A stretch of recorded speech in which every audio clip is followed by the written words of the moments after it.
Born to Build podcast.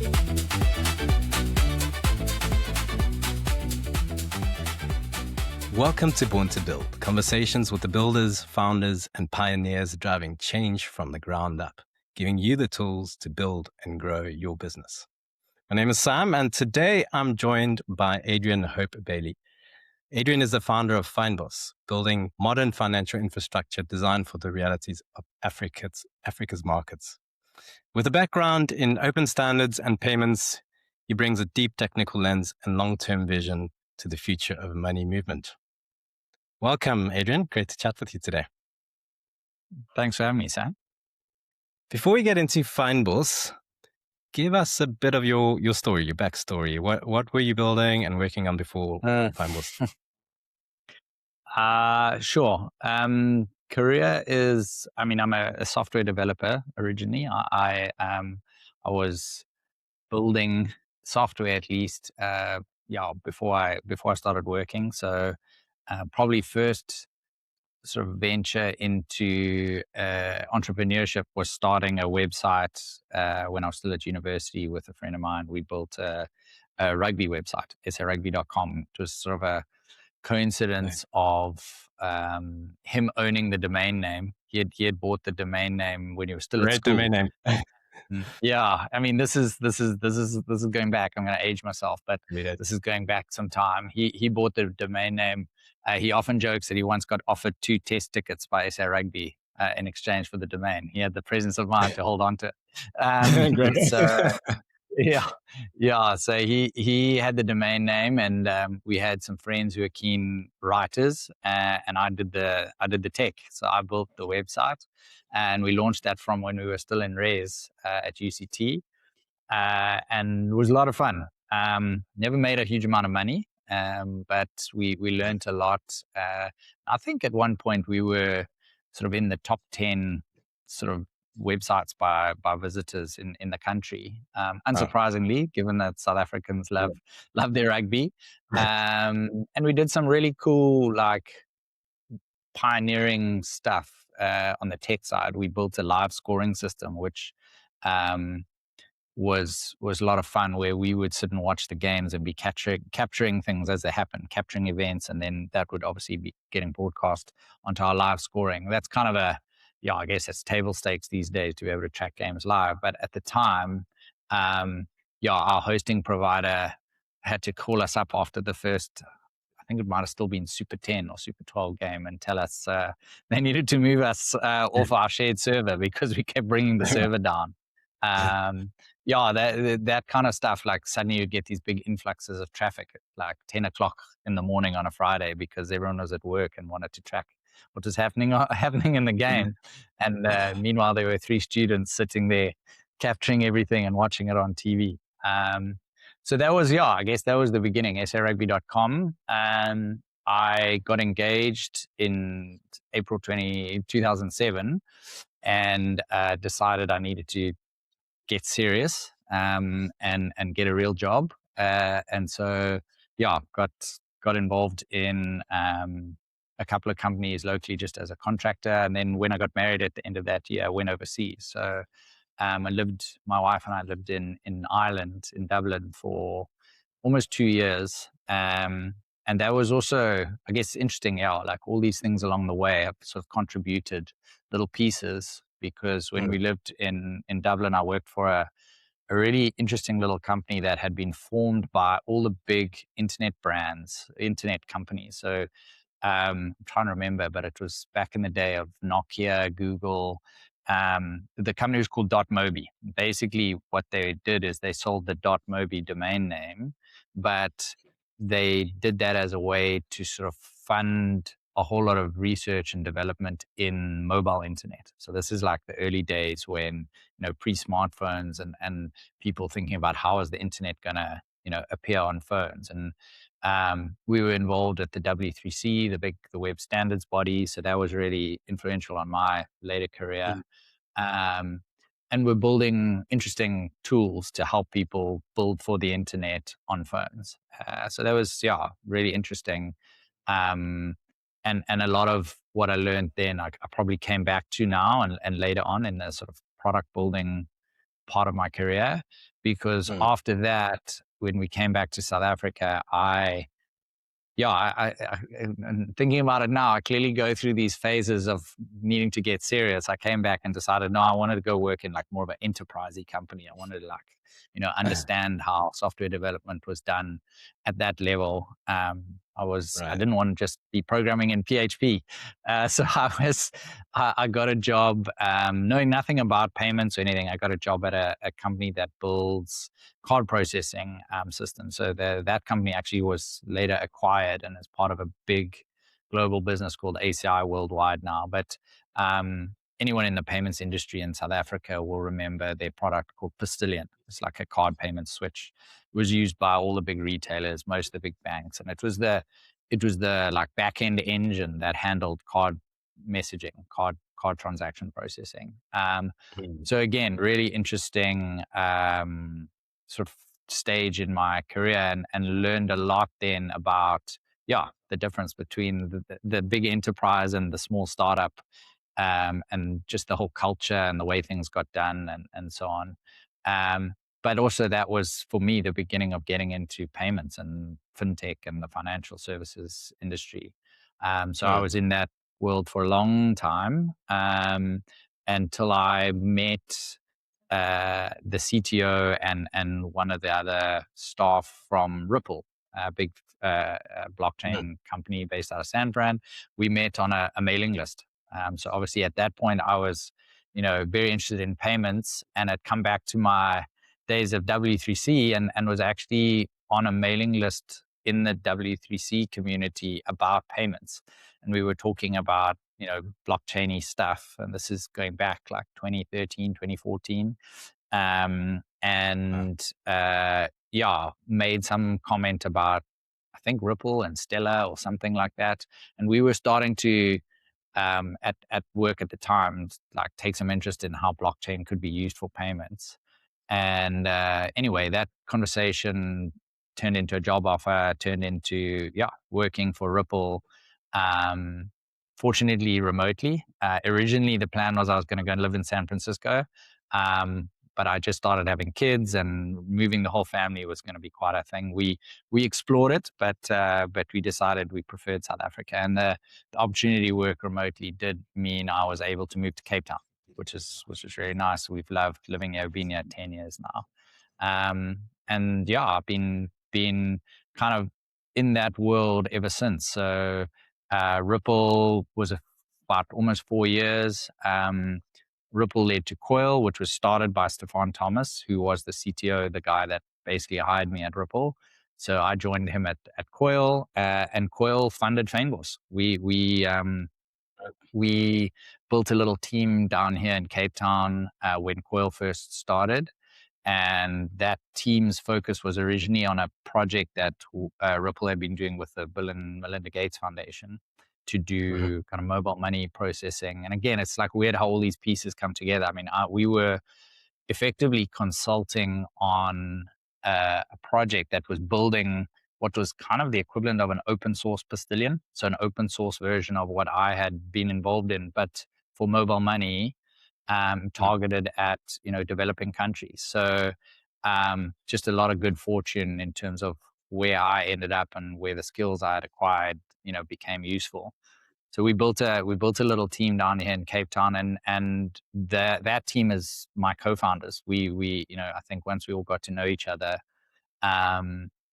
we were pretty certain that we wanted to do something together, like start a business. And I think I'd probably been wanting to do this for a long time, since the days of sarugby.com, and just hadn't, the opportunity hadn't really presented itself. And so we pitched to Coil, to Stefan, that we wanted to build a digital wallet. It was going to be part of Coil's sort of broader ecosystem of micropayments. I don't want to get into all the detail, but he was supportive. They gave us some initial funding, and we built what was the first version of Fynbos, which was a digital wallet, actually targeting US and European markets. We had incorporated a holding company in Ireland. We had a very different business 4 years ago. And Yeah. then unfortunately Coil shut down. So Coil shut down in late, I want to say 2023. But basically by beginning of 2024, we were having to make some hard decisions as Fynbos. Like, what do we do? We had already hired a few people by then. I think the team was up to 6, and we had to make some calls. What are we going to do, with the money we've got left in the bank, the IP we've developed, and so on. And in the end, Fynbos Money, the product that we have today, was where we landed, and it came out of, I guess, pretty passionate bunch of founders who were really determined to solve this specific problem. So it was kind of a lucky break. It was like, hey, there's this other problem we really want to solve, and we've got an amazing team, and we've got a little bit of money left. Let's do that. And Coil have been very supportive. They continue. They are still Coil as a holding company, are still a small shareholder in the business. And we've been going, we launched Fynbos Money to the market in November last year. Not last year, sorry, year before, November 2024.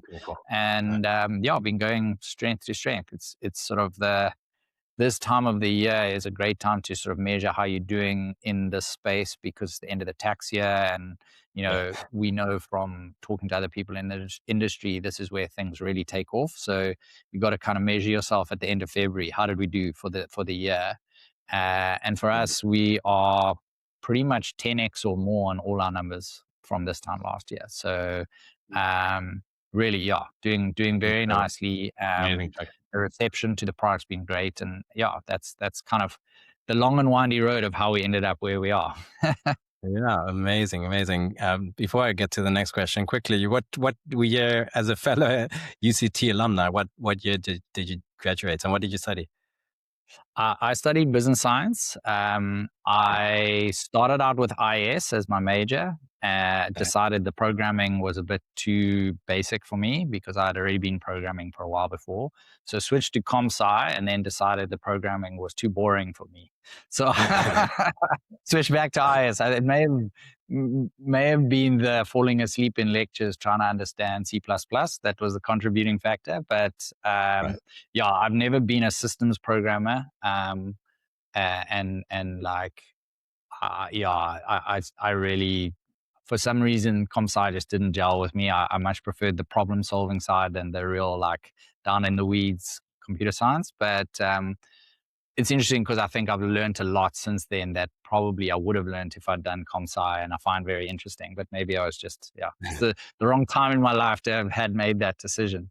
So I started in 2001. I finished school in 2000, took a year off to go to the UK and do various things. That was a lucky break again. Like I took my year off, and I think where a lot of my mates were working in pubs, or I had a friend chopping cabbages with a chainmail glove on his hand for months on end. I with a bit of a programming background, was really lucky. I managed to get a job actually doing some programming, which paid better and was better work conditions.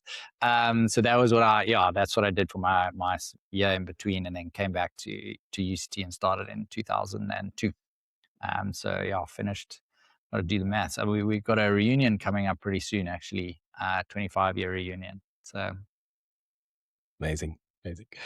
Yeah, no, I for me, it was the other way around. Did comp-sci. I think now I should have probably done IS. more of the business side.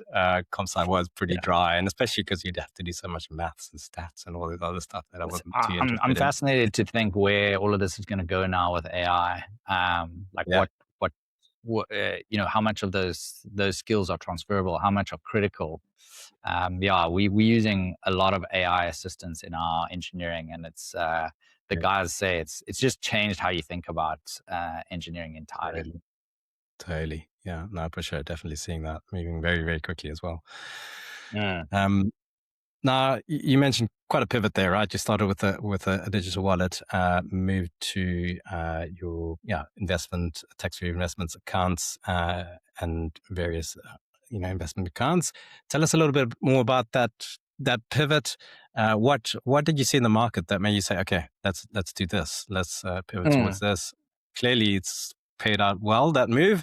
But yeah, tell us a little bit of background thinking behind that.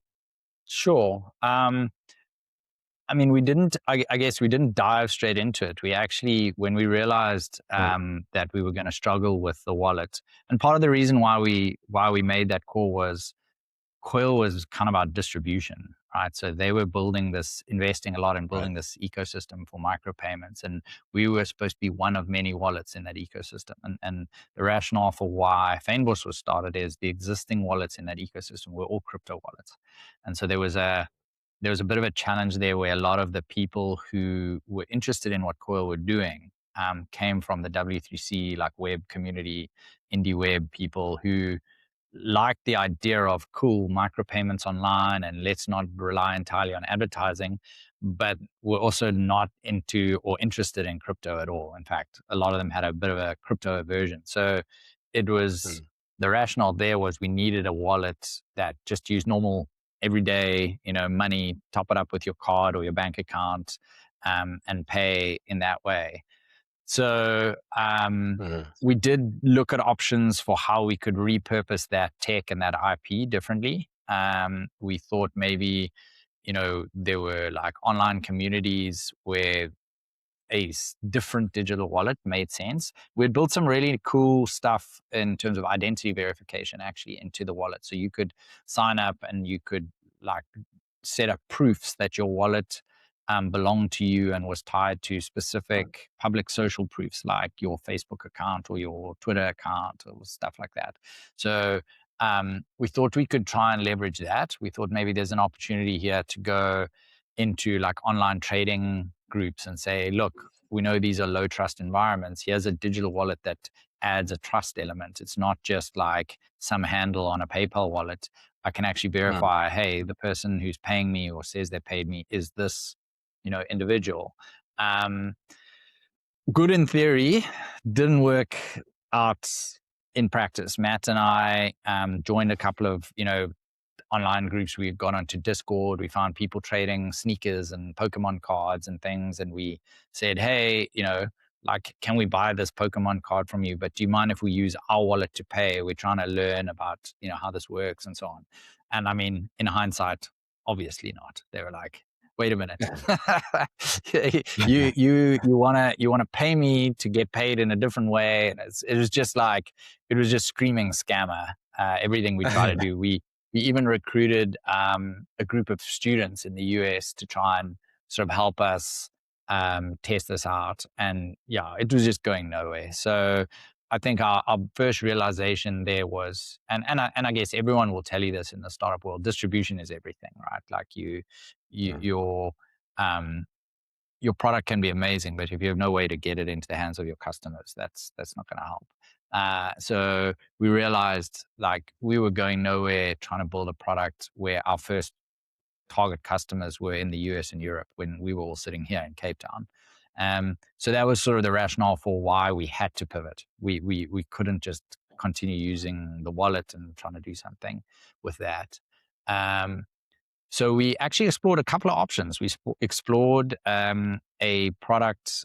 We partnered up with a great South African startup called Tunnel. They do they help South African businesses with their exporting, like export logistics.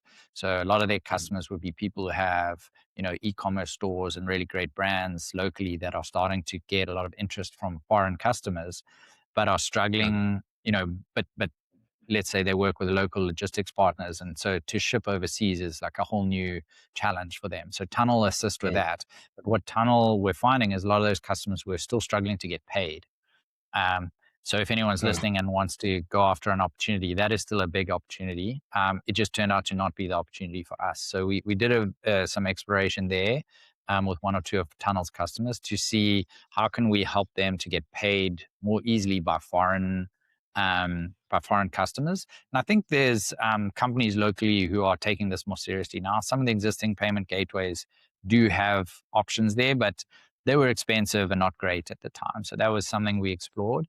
In the end, the reason we chose not to push on that is once we had tried it out and done a few sales and gone through the process, we recognized that it was an ops heavy business. It was a business where you're going to be low margin, and really your edge was going to be how efficient could you run those operations.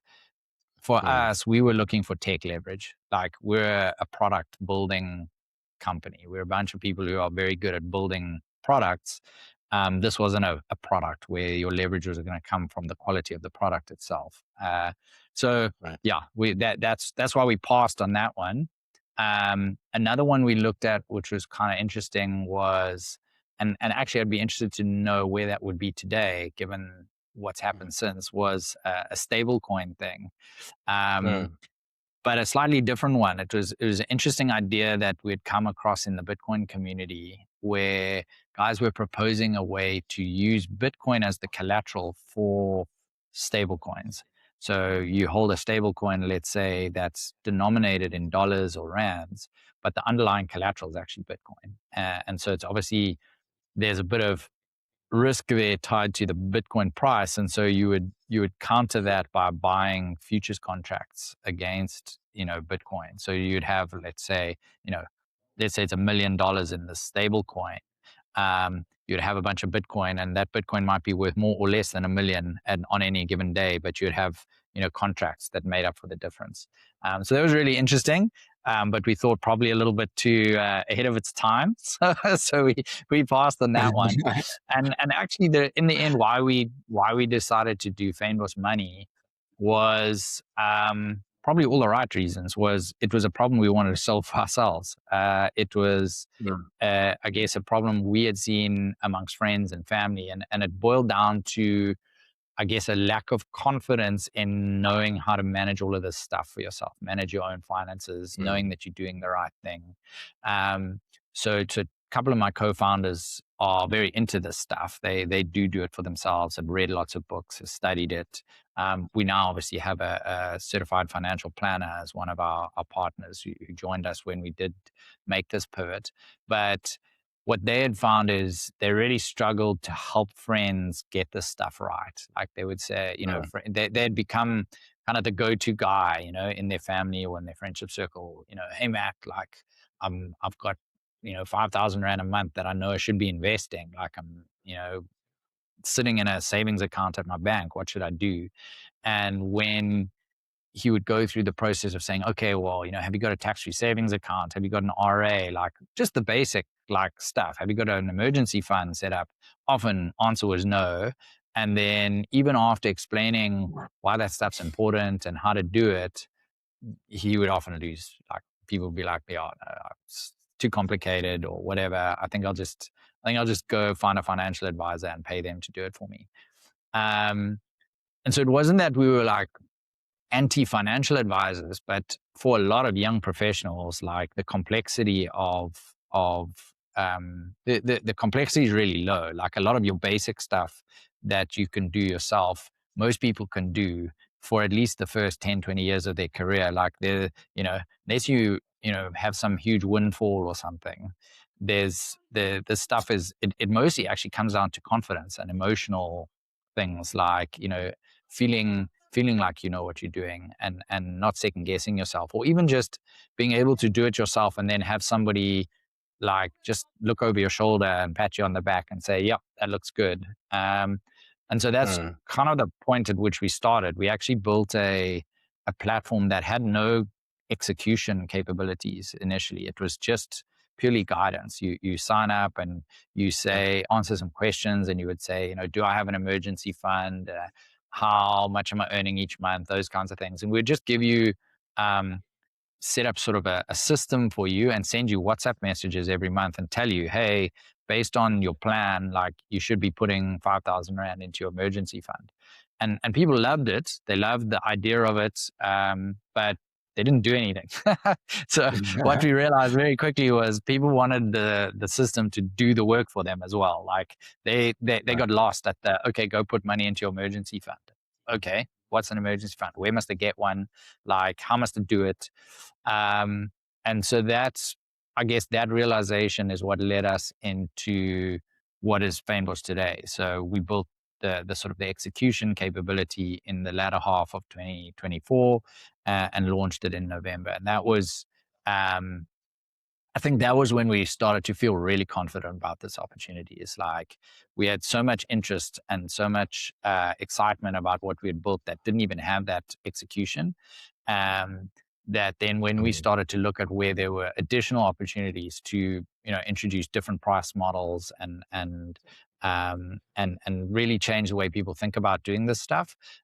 Yeah, we got very excited about the opportunity, and that's kind of been what's driving us since then. So that's what got us to launch day, if you like, in 2024, and a lot of the direction the product's taken since then is very much driven by that sort of mission of helping people feel confident about how they manage their money, Mm. and it's evolved into a bunch of things, not just the product itself, but communities and educational content and all sorts of stuff. Mm. Yeah, I love that you started out building something for yourself, right? The problem you had is scratching your own itch. Like that is really is the best way to build a product, right? To really Yep. understand what the need is. You understand it best. Yeah. So yeah, and I really love how that started as well. You're also specifically building, obviously, for South African and the African context. Is there anything around that helped shape your model as well and your product? Sadly, I would say that's like often that's kind of in the cons column. If you're evaluating an opportunity, you're like, is this something that's only going to work in South Africa? That kind of counts against you to some extent, because suddenly your odds of raising outside capital are much, much lower. I mean, Mm. that's, I guess, what you talk about scratching your own itch as a great way to decide what problem to solve as an entrepreneur. And I think that is true with the caveat that, is your itch worth anything to scratch? Like, is there actually a business that's going to make some money here, or are you just solving a Right. problem that irritates you? And Yeah. um, I think that's often a mistake entrepreneurs can make. And I've read some great stuff from there's a guy called Ben Brown who writes some fantastic.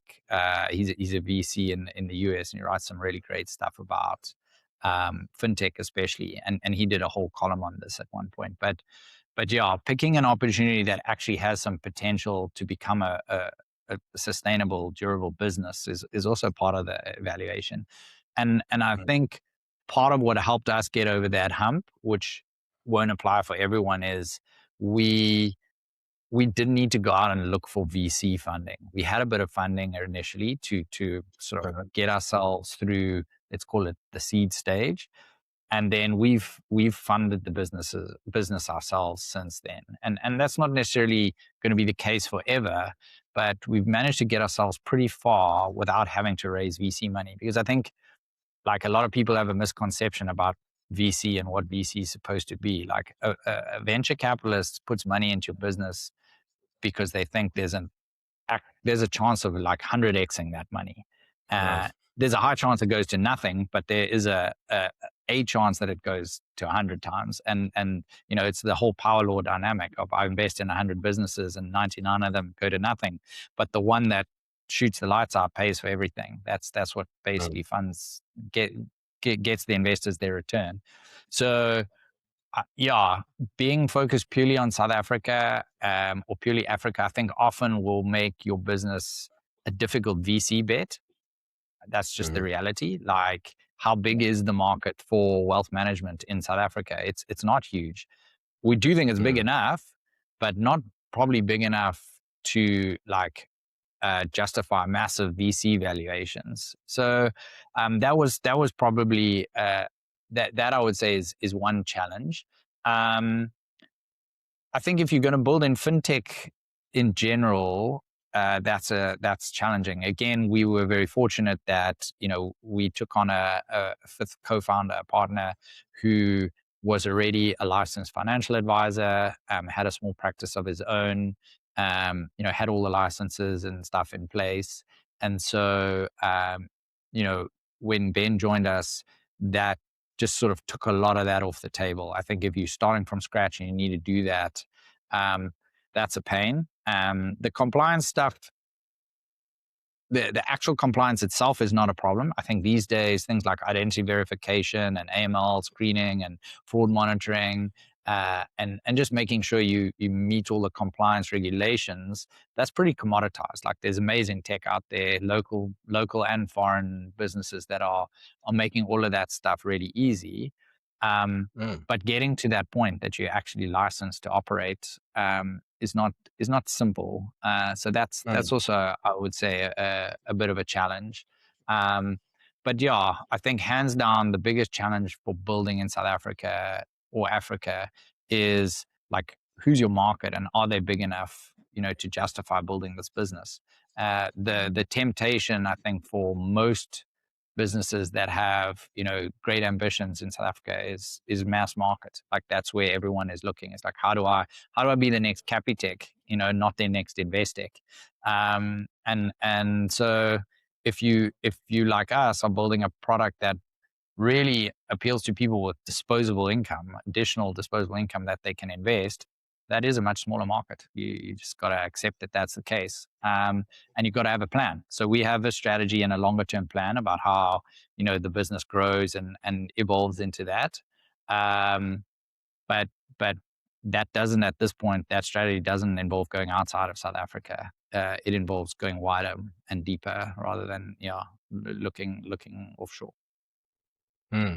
Are you able to tell a little bit more about that? What does your strategy look like? Sure. Look, I mean, I think the world of personal finance is changing pretty dramatically. I mean, if you look at, the way how does a 25-year-old manage their money today versus 20 years ago? It's like chalk and cheese. Everything's through your phone. It's all fully digital. And now with AI, starting to influence the space, I think it's going to get turned completely on its head. So we are, everything we're doing is sort of get ourselves in the right position to ride that wave. There's no doubt in my mind that your average person is going to have some AI assisted personal financial management very soon. We're already seeing some pretty impressive products coming out of the US, and we chat to founders of some of those businesses, fortunately, and it's just like it's a no-brainer thing that's going to happen. The reality is good financial advice, good financial planning is a privilege. Not many people can afford it. If you're getting it, as a percentage of your assets under management and you're a young professional, you don't have any assets under management. You've got very small numbers. So your financial advisor is not making much money out of you. Don't expect to be getting incredible service from them. That's just the reality of the structure of the industry. It's not the advisor's fault. It's nobody's fault.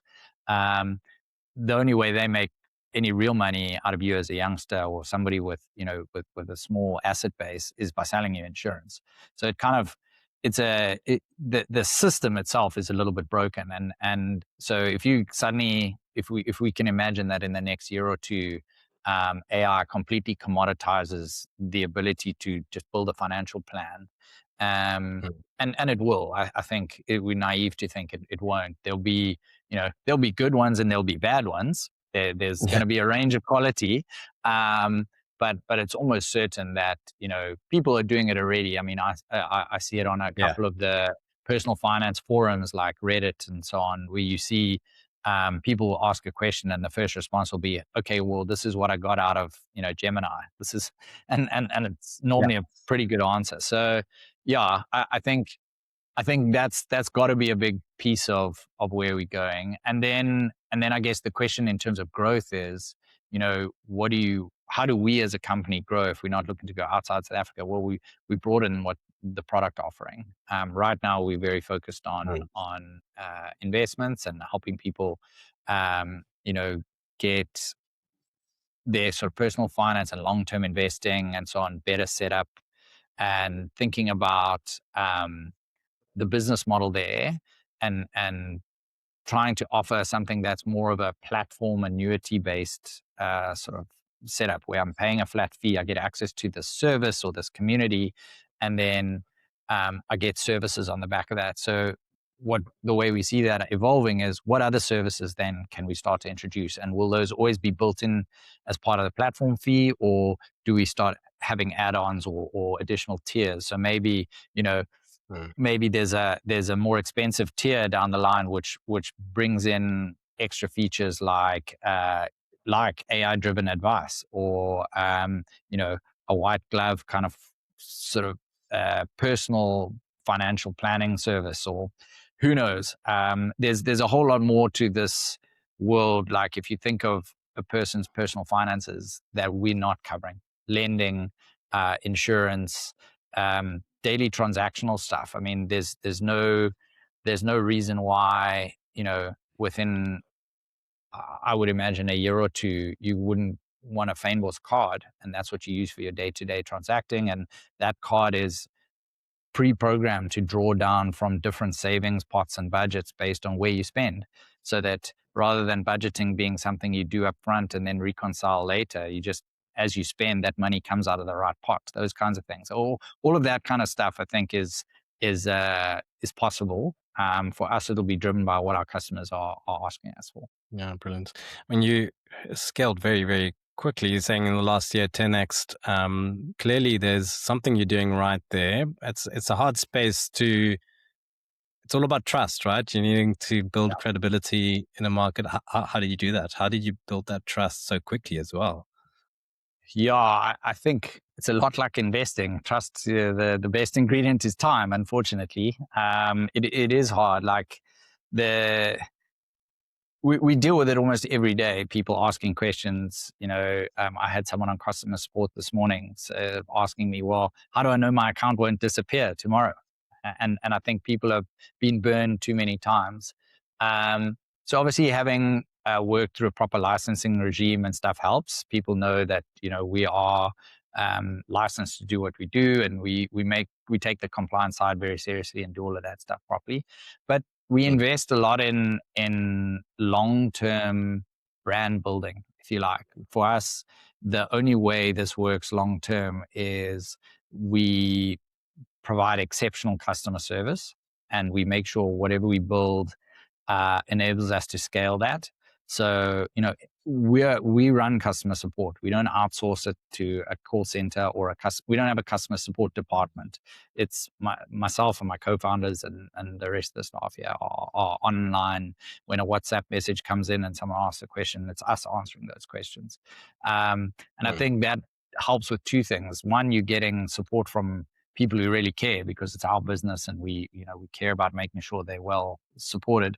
But it's also helped us tremendously over the last year to know what people want, to identify, hey, this is a bit of a theme. Like, a lot of people are struggling with this. Let's go fix it.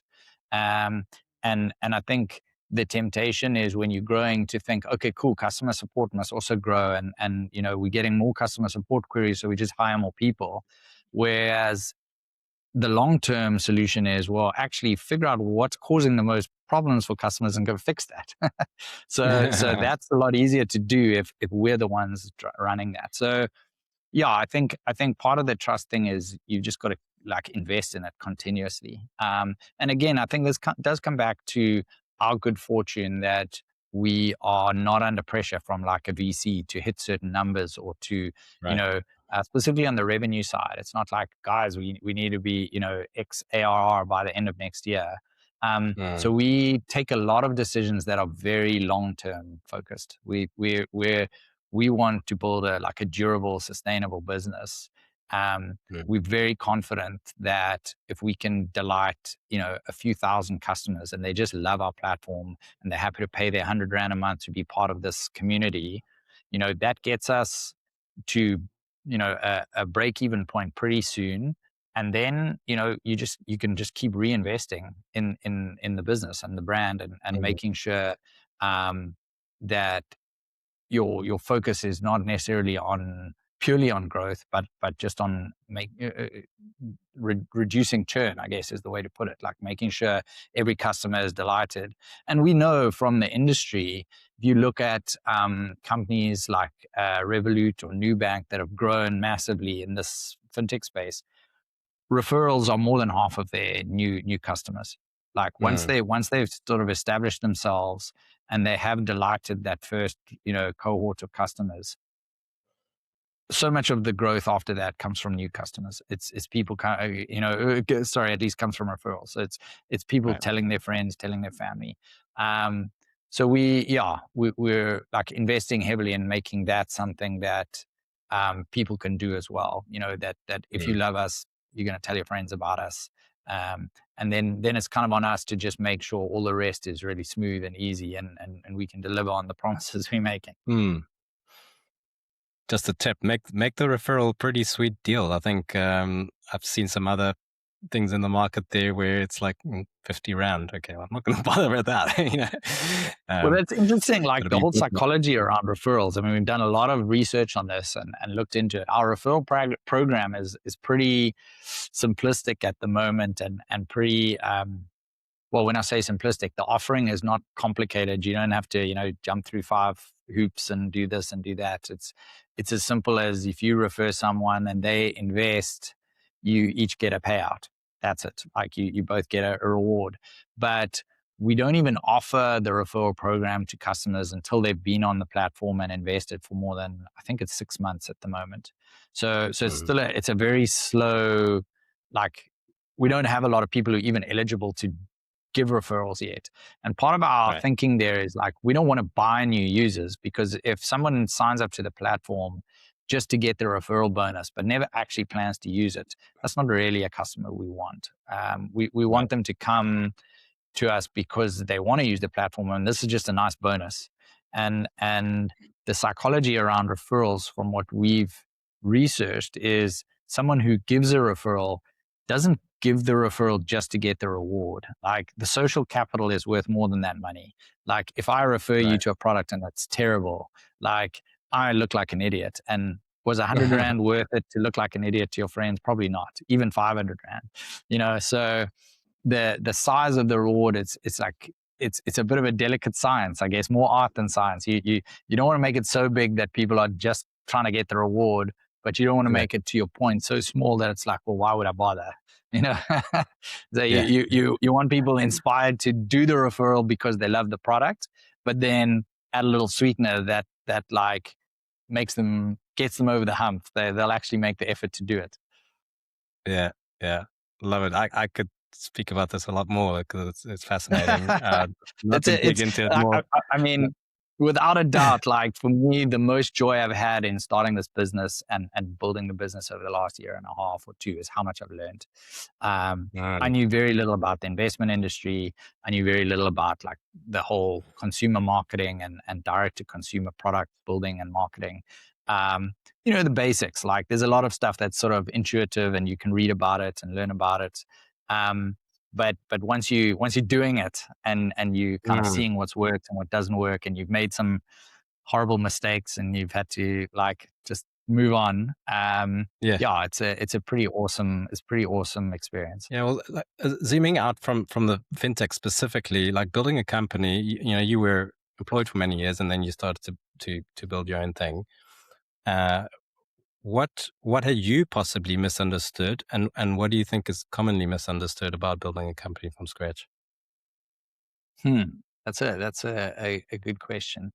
I think probably one of the things I struggled with the most was just coming out of an environment where I had very clear direction, and then suddenly, like you wake up in the morning and it's like, if you don't decide what to do, nothing's going to get done. Like you need to be wearing all the hats, and fortunately you've got an amazing team here, and like we've had from day one it's been our policy to all work in office, which was kind of counterculture, I guess, at the time, but it's really benefited us, I think. So all 4 founders are here every day, and our 5th founder, who's joining, will be coming into the office from next month. And anyone who's joined us is always in the office, and it's sort of that helps a lot in terms of like we're always talking, we're always bouncing ideas off each other, challenging each other. So that's helped on that front. But I think I hadn't expected that to feel so overwhelming. There's definitely days where I've gone like, oh man, like I'm just not ready for today. Like I don't even know where to start today. It was definitely a lot easier to have a job where I went in and I just sat down and opened my inbox and sort of worked my way through that and dealt with sort of things as they came in.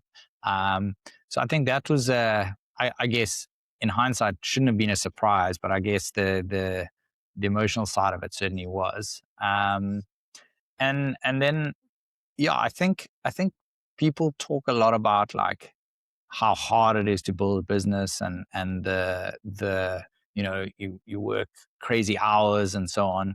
And I think that's a misconception. Like, I think if you've got a great team, you can be reasonable about how you work. Like, it doesn't have to be we all work 12 hours a day.